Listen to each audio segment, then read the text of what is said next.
I'm very strongly against the idea of rebranding as it's known. But branding isn't just a logo. It's like this little tiny minuscule part of it. Flashy logos aren't building real brands. How do you define a brand? What actually moves the needle in growing a brand? Changing up the visuals, changing up the name, etc. Just because you're like feeling bored, that is not going to change anything with your business. In fact, it might do more damage than good. At a certain point of doing business, you've become known for something, regardless of whether you've desired that or not.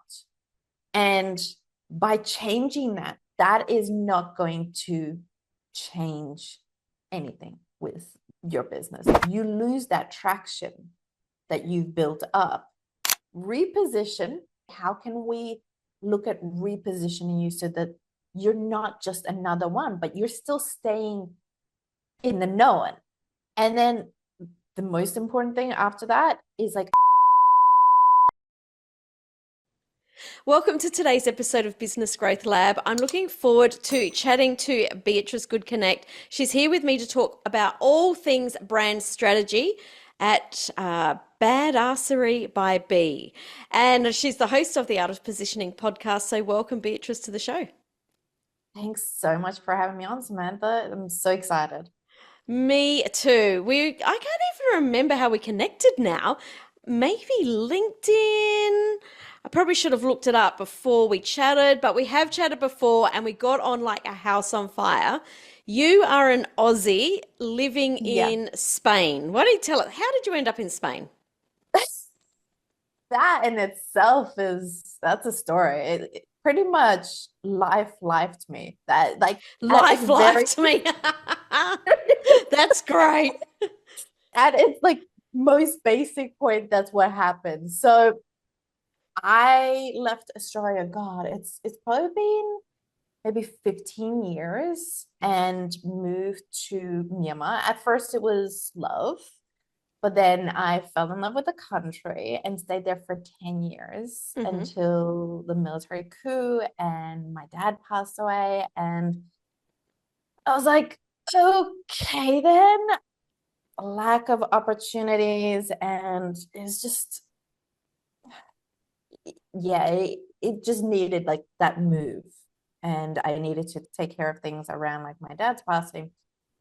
So I chose Thailand because like I'd been there frequently. It's just across the border, etc. And stayed there for another 2 years. And at that time, the visa just kept on getting like more difficult, more like painful. I was like, you know what? Like at that time when I was there, I just started the business as well. And I was like, starting a business by itself is enough stress.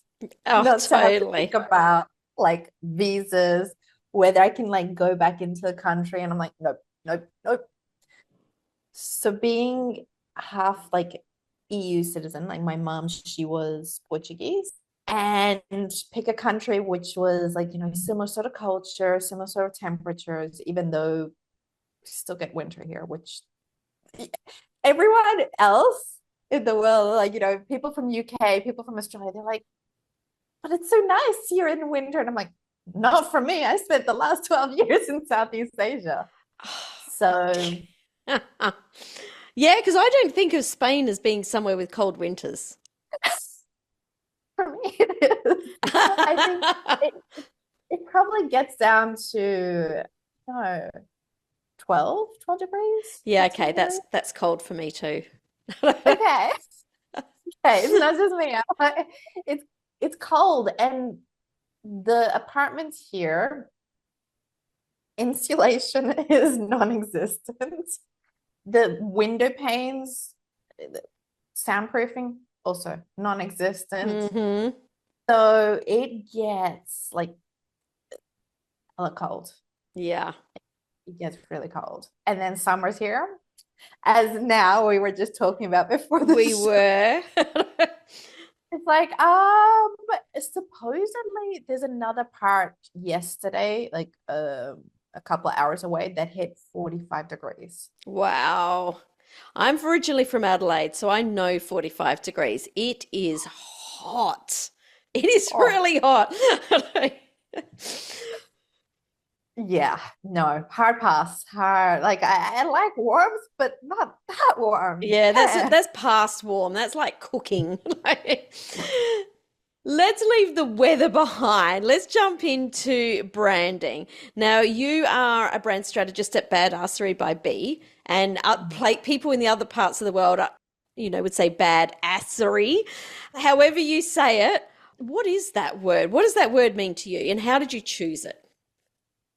So, of course, there is the common perception around how it means, and because badass, etc., like it's kind of almost associated to mom. But if you look it up, the actual meaning is taking actions or doing something to an exceptional level. And that's pretty much what I bring to badassery. That's what I want to help clients that I work with. Like, hey, let's make you exceptional in the industry, not just be another one and Mm-hmm. push back on these norms. Yeah, I love that. Now, but I'm going to ask this, and it made me giggle when I said to you, like, this is going to be easy. We're talking about branding. I love this topic. And you said, oh, for goodness sakes, let's not talk about logos. And that made me laugh because I'm on your wagon, but branding isn't just a logo. It's like this little tiny minuscule part of it. But if I was to explain branding, I probably wouldn't even really talk too much about a logo. A lot of people obsess over logos and the visuals that go along with that. You also talk about flashy logos aren't building real brands. So, number one, how do you define a brand? Like, what's the definition of a brand? And can you talk about what actually moves the needle in growing a brand? So a brand is the perception. It's how you're remembered.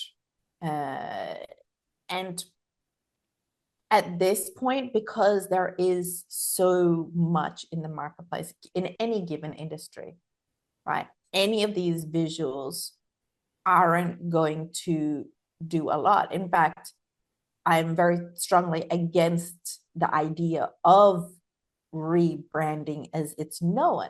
So, like changing up the visuals, changing up the name, etc. Just because you're like, okay, I'm kind of like feeling bored. It's like there's no traction with my brand. Changing those visuals, changing like that is not going to change anything with your business. In fact, it might do more damage than good because at a certain point of doing business, you've become known for something, regardless of whether you've desired that or not. And by changing that, so say, for example, if you change your name or if you change your logo, you lose that traction that you've built up. So, what is better in that case is taking your positioning in the market and having a look at how that can be shifted, be it based on the buyer journey, based on competition, based on the industry, all these shoulds that we're like looking at. Everybody else is doing this because we should, but is there any actual reasoning behind that? Those are some of the areas that I look at in terms of like, hey, how can we look at repositioning you so that you're not just another one, but you're still staying in the known. I'm not saying like go and create a new category because that in itself is dangerous on Uh-huh. its own part, right? Reposition. And then the most important thing after that is like, okay, how do we strategically implement that in your business? And I'm not just saying like marketing, I'm saying look at when you're hiring, what does that look like in the hiring process? How do we make sure that the people that come on board, they're attuned to the values of the business, to the positioning, the sales, the marketing? You know, somebody comes into the customer service, you know, or they come into the showroom. Mm-hmm. And if people are so focused on just being there for their hours, their 9 to 5 or the 8 to whatever it is, right? And they're just looking at clocking in and out, you're not going to get the feedback that will actually help you pivot and improve your brand. You know, somebody comes in and they're like, consistently, people are like, you know, I'm just so annoyed with this. Like, this is just so irksome. But that information doesn't get through. You have a gap there. Mm, So mm. this is the process that I'm focused on. Like, let's reposition. Let's make sure it operationally is effective. Like, not adding work for people, but making sure that that adapts and that's showing there. Mm. You said that you don't believe in rebranding. If someone's already got their logo, they've got their visuals, you're saying don't change that, and you're looking to elevate your brand, what comes first, the positioning, or you talked about the internal branding there? Like, how do you start to rework this? What comes first? Mhm. Before I go into it, like, you can adapt your visuals, but I'm saying leave that for later when Uh-huh. you're implementing to make sure that it aligns. Ah, I like that. Yes. Because in my brain, what I was thinking when you were saying that is like, you know, like the original Google logo was different to what it is now. It still had the same colors, but just had a bit of a zhuzh, bit of an update. Exactly. So that's what I mean. I'm like not saying just completely delete out your logo. It's like adapt it based on doing these things. And to answer your question there, it's very much looking internally, first of all, before we go into the position. Because there's no point in being like, hey, how do we position without knowing what are the goals that you have for your business? Mm-hmm. What are the values? And I'm not saying values for the sake of like putting them up on your website and then it means nothing, right? Just some Or work, like lip service. lip service, you know, things like authenticity, impact. And I'm like, okay, but what do those actually mean to you? Yeah. They have to actually represent how your team work. Mm. And the more accurate you are on that, the better. No, you wanted to actually people to actually feel something when they see those words. You want to see it in the day-to-day operations. Mm, mm. So focusing on like, okay, these are your goals, this is your values, your mission, etc. Right? Honing that in, understanding, okay, what is the position in the market? What's going on with your competitors? um, what's going on with your competition, your buyer, etc. Like, what is that situation? Understanding that, and then we can go in and like, all right, these are our current points of differentiation. Are these real points of differentiation? Or is it just like, okay, we do better service? Because should that not just be like a baseline? Mm, mm-hmm. At any point, like better service, providing impact again, like it's a fluffy thing. I know it's always going to be past that initial answer that we give, Mm-hmm. right? You have to kind of dig in a little bit deeper and hone in on that to get to that differentiation, to get to that positioning. Mm-hmm. So this is the how I started. You mentioned competitors then. How much do you lean into looking at your competitors? Because personally, I think it can almost unstick you. If that's, I can't think of another way to say it, but there's going to be a more eloquent way. But I feel like sometimes we can get caught up looking so much at competitors that you sort of start to merge into a version of them. So it's something that I actually put my blinkers on and actually sort of don't really pay attention too much anymore. I would recommend not going too deep, but that awareness there is very important. So spending the time to look at 2 or 3 competitors, how they word things, how they're positioned themselves, that gives you a clear indicator of, say, for example, the language. Are you using very similar language to them? How are they positioned? Are they, if you have a look at them from not your perspective, but like from a customer's perspective, do they sound similar? Do you kind of align with those? How do they appear on different locations? Is there a gap in places where they appear?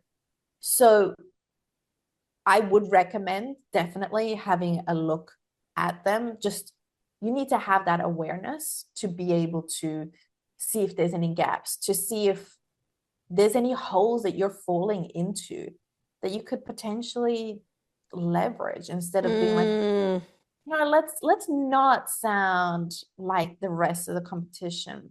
I can give a great example here of one of the clients where we changed that. Totally. Yeah.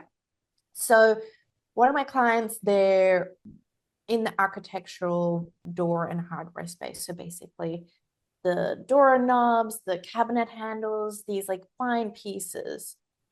And when we were looking at their competition, we noticed they're all sounded exactly the same. Mm-hmm.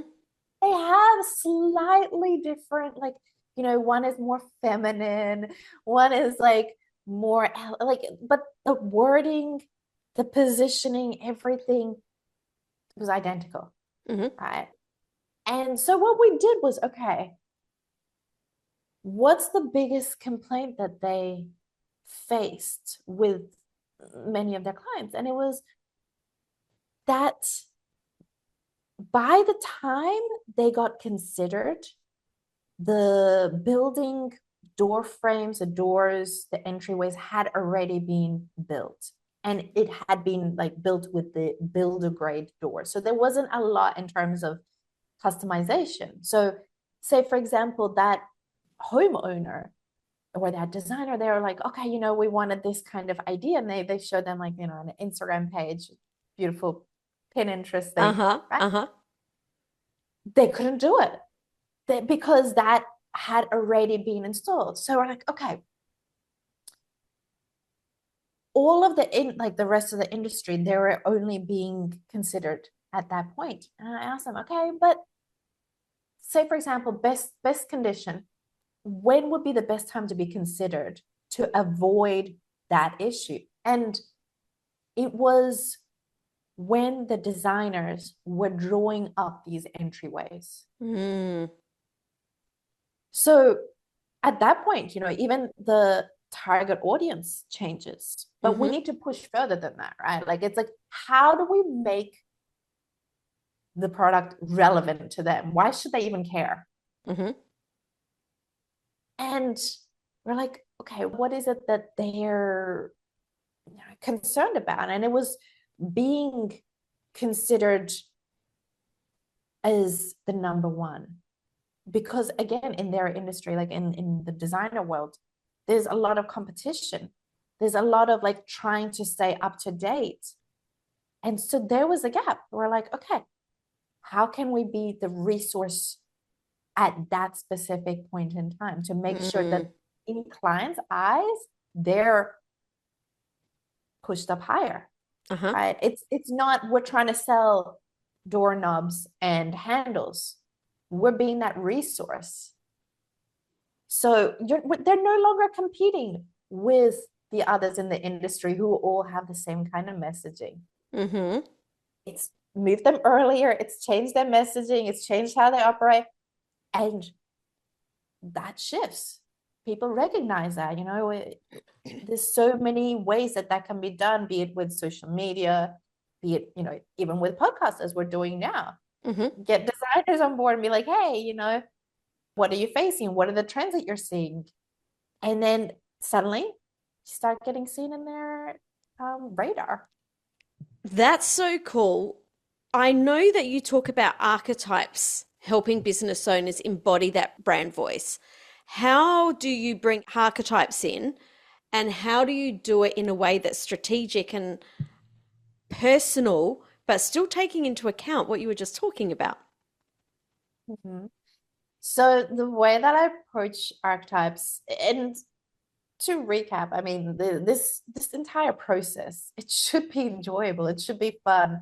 It should not be easy. You're thinking through a lot and really questioning a lot. But the way that I approach these archetypes is going into choosing characters, be it from books or from movies or from TV shows. Pick 2 or 3 characters that you most resonate. Okay, what are the attributes? Their attributes that resonate. What would that look like? Say, for example, if that specific character was working with your customers or your clients, what would that conversation sound like? What would that go? And you're putting those characters together and kind of building in like a little baby of the 3, right? Like pulling out those best elements, the ones that resonate with you, with the way that your business operates, and making that into the voice. Imagining what that baby would sound like as you're writing your content, as you're writing up the website, etc., as you're getting your team involved, to make sure that like they can actually visualize that archetype, rather than putting some name that we've created 20, 30, 40 years ago with archetypes, right? So it's making it very relatable and linking up that positioning, etc., with them. Where's the line between the business brand, which you talked about with the hardware and the doors and, the windows, to the archetype and your personal brand? Like, where does one begin and one end? As in, where does the personal brand begin and end? And where does the business brand begin and end? And how do you find that balance of both? Or is there both? I would say it depends on your business and your approach to the business. Because if we have a look at any of the bigger brands, etc., the personalities often case, say, for example, Richard Branson has a bigger following and has a bigger connection than, say, for example, Virgin and its brand, right? It depends on how much you really want to be involved, how much you want your team to be involved on the front side, the visual side. And of course, the more human it is, the stronger the connection will be at this point. I see brands that are forward with AI pictures or stock pictures. It doesn't receive the same kind of connection that, say, for example, a founder-led brand might have, or one where you can see what the team is doing. Or another option is a mascot. Take on a mascot, give it a voice, give it that little baby archetype voice. And then that way you're consistent with that voice. But the point is there should be one clear voice, and you need to decide on what fits how you run the business best. Now, for anyone that hasn't seen Beatrice's logo, she's got a kangaroo with sunglasses and I think a baseball bat. Yeah. How did you come up with that? Like, I mean, that's not an archetype, obviously, because I've never seen any kangaroos running around with a baseball bat. But like, I'm really intrigued because with everything you've talked about so far, I think that this is a great, not reminder, but it really shows how you can really lean into something that's quite unique. So Rue, my mascot, my little sidekick in badassery, is the one that you're talking about there with the baseball bat and the shades. She actually came after the badassery name, and deciding on that, there were a couple of reasons. One, on LinkedIn, this was a couple years at least ago, there was this trend of like people having little emojis next to their name. Mm-hmm. So I did a poll at that time. I was like, okay, you know what kind of emoji would best suit it? Or like what kind of animal would best suit? And I picked like a few different, and I said like, okay, my background is Australian. And everybody was like kangaroo, kangaroo, kangaroo. I was like, all right, okay. So I was like, that happened. And later on, when I went into like, developing the logo and the brand, I was like, okay, you know what? Like, let's lean into that heritage. Let's lean into like that Aussie side, which I'm sure you also know that working with people overseas in other countries, they're like, oh, Australia, like, it's Is there some. kangaroos in the street? Do you ride a kangaroo to school? Yeah, I've heard it all. Exactly. It's a They're way to connect fascinated by it, right? It's that. So I was like, okay, kangaroo it is then. They're badass as it is, I found out after that they drown their enemies. Did not know this. oh, wow. Know this. I mean, not only they destroy cars, but they drown their enemies. Wow.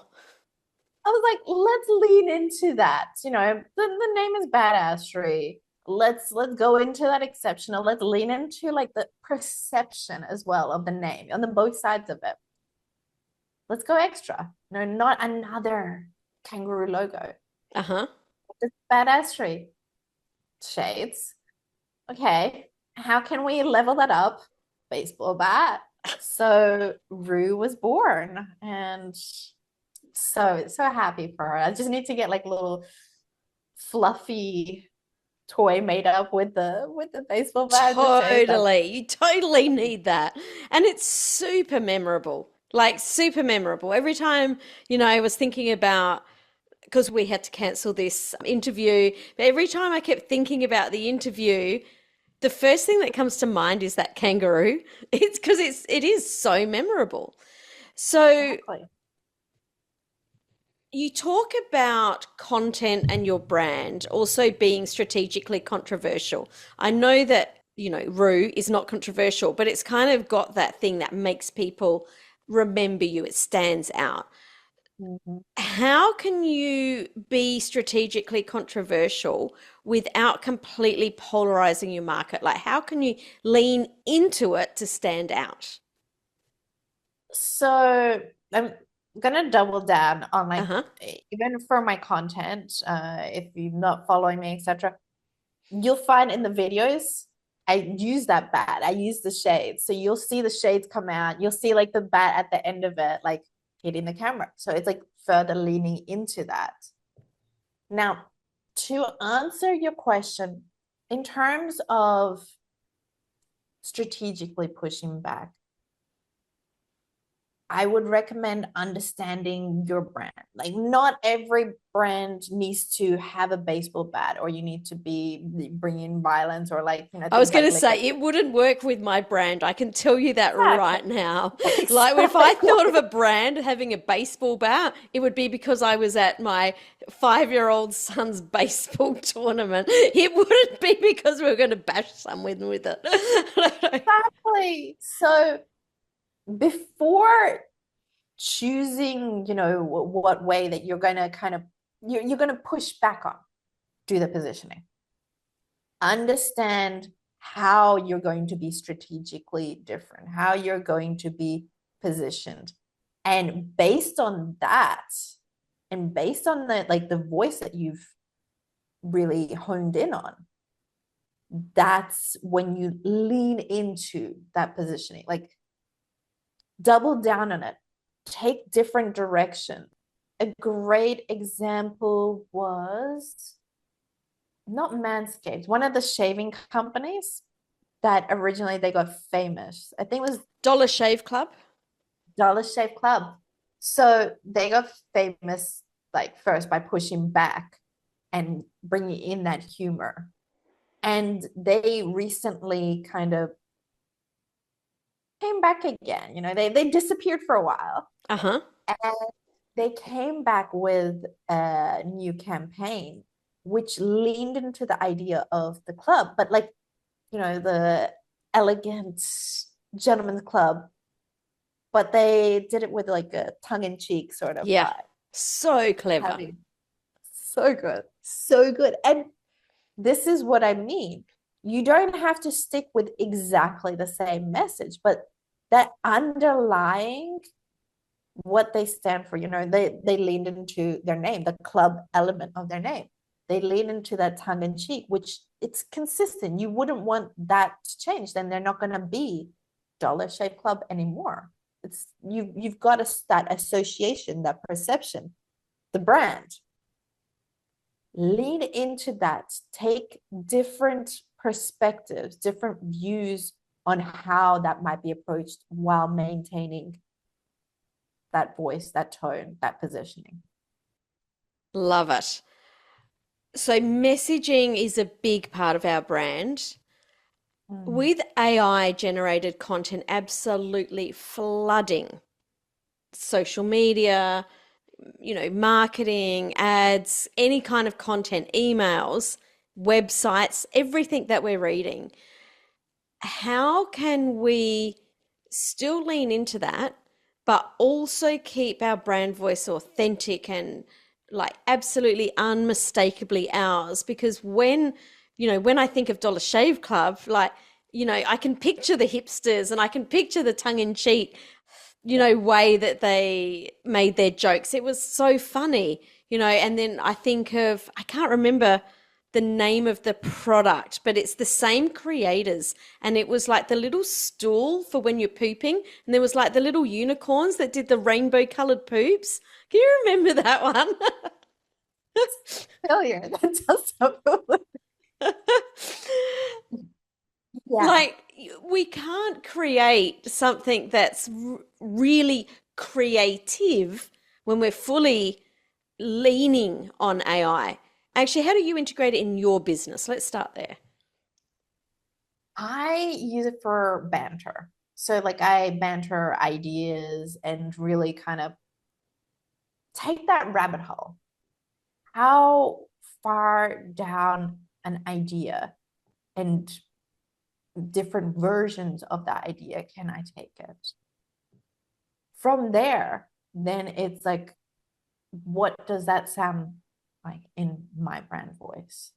And that's what I recommend in terms of businesses. Use it as like a support. Use it as that tool to build the essence, but then make sure that it's entirely like on your brand voice. And that's why I strongly recommend have your team involved. Be involved yourself, you know, so people are actually seeing you rather than just a piece of content or an ad. You know, have that connection to a human where people can be like, yeah, this is what I can relate with, because moving forward, AI is not going anywhere. It's only going to be more prevalent. 100%. This is only the beginning. Exactly. So the things that are going to stand out is having conversations like what we're having now. You have a look. And I'm not sure if, you know, as you're listening, how much you're on LinkedIn, but I've noticed the drop in terms of people being active on there, really Mm-hmm. scrolling and engaging on content. And I can see it clearly because there's so much AI used in there that, we're just like, okay, another one which the essence is the same, but there's no clear voice. You're not really connecting with Yeah. somebody. Yeah. So even if you bugger up, you're probably going to be more memorable. People's memories are not that great. So just put it out there. I love it. I have also noticed not just that the content on LinkedIn is starting to get pretty woeful, but that people are commenting using AI. Oh, yeah. It is actually starting to make me feel ill. And it's just like, how do you even engage with that? Because we know that we need to engage with it. And I'm reading it going, well, a robot just wrote that. Am I meant to actually like write robot back to you? Like, this is just weird. Man, like I kind of lean into that. And I mean, again, it leads into with like the brand and everything. It's like, okay, I'm gonna send like a GIF or like going, really, really, or like Yeah. kind of prodding back, but without like being exceptionally rude. Yeah, yeah. It doesn't help. It doesn't do justice for the people who are commenting, and it's only going to damage their brands more. And I'm not sure why they're still doing it, but sadly, Yeah, I that's where think we're we're at. going to see it more and more, to be honest. I think as it gets worse, the people that are creating human connection are going to really stand out and Mhm. are going to be able to grow so much faster because I don't know anyone that connects with AI. Like it's not a connection thing, it's a task thing. And don't get me wrong, I use it. I use AI and we use it a lot in our business. But at the end of the day, we still have to connect as humans. Exactly. And even if we're talking specifically about comment game, you have a look at I believe it was on Twitter X, right? Where brands they became well known for commenting very much on their brand, be it, exceptionally snarky, sassy, or, taking what's said, but like making it on brand. And that is what's going to become memorable. That hits. You don't need to be a massive brand for that to happen. But if you do that consistently, people will recognize that and you'll start getting known for that. Whatever that quirk is. Don't try to Mm-hmm. just copy somebody else, but pick a quirk. Lean into that. Make it like every comment, every post, etc. Even when, say, for example, your customer service are talking on the phone, what get them involved. Like what are quirks that they can bring in? Don't put them like, okay, this is an extra job. Ask them, hey, this is our positioning, this is our voice. What do you think? Mm. How do you think you could like bring that into the conversations? What are ways like get their buy-in in that way, get them involved? Actually, I've got a really good example of a company I've seen on TikTok just recently that have done this really well. And it's a used car yard. I believe it's used cars. I don't think it's new cars in New Zealand. And there's three young guys. Like their brand is fun with a capital F. I kid you not. And they dance and it is hilarious. Like the dancing that they do, it's like they're really leaning into it. And what I have seen is a lot of other car yards trying to do it. They're copying these three guys. But because they don't have the same fun or the same, like it's not their brand, they haven't put their heads together and gone, let's do this. Instead, they've gone, hey guys, we're going to copy this. It's not working. It is absolutely not working. And it's almost embarrassing for the other car yards that are doing it. Exactly. And if that original company, they've already become known for that certain thing. They're actually only helping that original car yard. 100%. They've got people from all over the world commenting, "Oh, I need to come to New Zealand just to buy a car." Like they're getting really well known. This is the key. Pick something, stick to it. Like obviously there will be pivots. Obviously, like any kind of business brand, you're gonna want to pivot as the market changes. Mm-hmm. But what does that positioning look like? What does that voice look like? What do those values look like in that instance? And that's, why I have a whole issue about like Jaguar's little rebrand thing, where like, there's ways that they could have made it relevant to Gen Z, to Gen Alpha, etc. You didn't need to go and like mess up the whole brand and just ruin decades. Totally. Because Jaguar is I guess is a car that was always known for sophistication, for lots. Let's go with sophistication at the top. And what they've done, because that is the top, right? They've just completely wiped that off and gone, let's do something completely different. It's insane. Like you have that very specific vibe, that old school, like you imagine almost like you're having a cigar I in was there. just about to say the same thing, like a smoking jacket and a cigar and a lovely glass of whiskey, right? Like the fact that we can visualize that, like that is the perfect example of a strong brand. And just to overnight just cancel that, rather than looking, okay, what do these values, what does that specific perception look like for Gen Z? What does that look like for Gen Alpha? What is their version of that? While staying true to that specific feeling, that image. That's been created over many, many, many years. Oh my God. Actually, you know what? You've said that so eloquently, and I'd never really thought about it. How can we get the essence of our brand now, and how do other generations or different people, what is their version of that? I'd never thought about that. That's so cool. Yeah, it's something that, and even in your positioning, always think about like something that people will want minus 100 years plus 100 years. Because you can take that in so many different ways.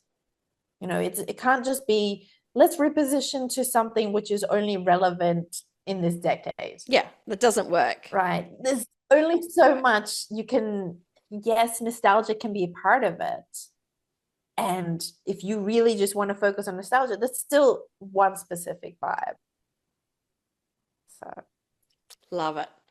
I want to finish off with something that you've mentioned at multiple times through this episode, but we haven't really dived into it deeply, and that's the internal branding, because this is something that gets overlooked. And to be honest, when you and I spoke the first time, this is something I asked you about a lot, because I was like, I've never really thought about this before. How much do you bring your team in to create this internal brand? What's the process look like? Like, who comes up with this team's values and the culture impact, or like how a culture is impacting a brand so that it's being experienced externally, like in the right way, what we're talking about? Is that making sense? yeah, absolutely. If you have too many people involved in any kind of decision, you're not going to come to a decision, right? So, at the very core of it, it should be that founder, the co-founder, the principal, etc. Like the people who are deeply invested in the brand and the decision makers, because at the end of the day, people work with the brand because they were looking up to a specific decision, specific vibe, right? But point that the team comes involved is when you're cross-checking, you're pressure testing these ideas. So say, for example, you're like, okay, this is an idea of the values, or even beforehand, do a poll, anonymous poll with the team and be like, okay, what do you feel like the values are? Try to get some buy-in, some information before doing that. Or, even with the positioning, instead of just deciding like, and then this is fixed, test it out with the team. That is the important part there at that time. Don't finalize, confirm. Make sure, okay, have discussions with the team being like, okay, what are your thoughts like in terms of what this looks like in business? Is this adding work? Because if it is adding work, it's probably not the right kind of position. It's probably not the right kind of values for you. Like if the values don't even align with how they're operating, or like these kinds of things. So at that point you're adapting, but that core decision and the core like thinking going through it should be with that one or two people that started this whole thing or are running this whole thing. Love it. This internal branding has really been intriguing me lately. We were in a couple of car yards just recently, myself and my husband, and we went to the very first car yard, and a car salesman came out and greeted us. He was extremely lovely. He connected straight away. Within 5 seconds, I knew that he had a daughter that was the same height as me, and she just got married, and I'd already seen, and this is the bridal party, and this is her 6 foot, bridesmaid, maid of honor here, and then he asked about, what car we drive now, and so I know that XYZ is really important to you. I'm like, yes. And he really connected. The car yard, I kid you not, was so full, and he got called away, and he apologized and handed us to someone else, and the next salesman's like, everyone loves this guy, like he just does so, everyone wants to buy a car from him. Anyway, we went from there to the next car yard, and there was no one in there at all except 2 salespeople. It was almost like they were playing rock, scissors, paper, rock, scissors to decide which one was actually going to come and speak to us. The one that did could not have been more bored. Like my husband says, "Hey, Sam, do you want to get in the driver's seat?" And I just went, "Nope." And he went, "Oh," straight away. He's like, "Oh, Sam doesn't like the salesman here," because I really shut down. But it was the most obvious version of the internal branding not being right. And I wanted to mention this because internal branding can confuse people, especially if they're thinking about branding being logos and colors. But it's not. It's about how does everyone interact? Are they really listening? What's important to us? What is the story that we want to be sharing with all of the people in our industry? And I think it's really important to share those stories so that we can start to understand, I don't want my customers or my clients to feel like that person in the second car yard. What do we need to do with our internal brand so people don't feel like that? So I just wanted to share that story to kind of bring that home. Absolutely. And then, same thing for me. And I'm sure many of the listeners, it's as soon as you go in and you get that sort of vibe where like that service isn't there, or like, the attitude doesn't fit with the brand, like it's an immediate turn off. And having your team interconnected where the communication's there. So yeah, work on your brand, but at the same time, make sure you're also working on your team, that this proper communication, that people are bought in on the direction, that they actually understand the direction that you're going in. And that's why there should be that involvement in that internal brand, like not just the one person who's the brand expert. No, like your whole team should be looking at like, okay, what does that look like in my area? And it doesn't matter what element of the business it is, it should be reflected. Yeah, totally. Beatrice, this has been such an awesome conversation. For people that are listening and want to follow you, connect with you, how do they do that? So there's three ways. One is on LinkedIn, Beatrice Gutknecht, and the second one is the Art of Positioning podcast, which season 3 has just started. Yay. It is all about the implementation side. So exactly what we're talking about here, like what does it look like in each part of the business? Like what does HR do? Like say, for example, for franchises, what does that look like? So I'm super excited, something different. Nice. And the last place is on badasserybyb.com. On there, you'll find a brand health check where you can actually go through over 5 minutes and see where there's performance gaps in your brand, as well as actually get 30, 60, 90-day actions based on that gap. And it's free. Don't ask me what, like, my sanity about this. I don't know why, but those are 3 areas you can definitely check out to get some traction, see where the gaps are on your own side. Love it so much. Beatrice, thank you so much for coming on the show today. It's been a great conversation. Thanks so much for having me. This was so much fun.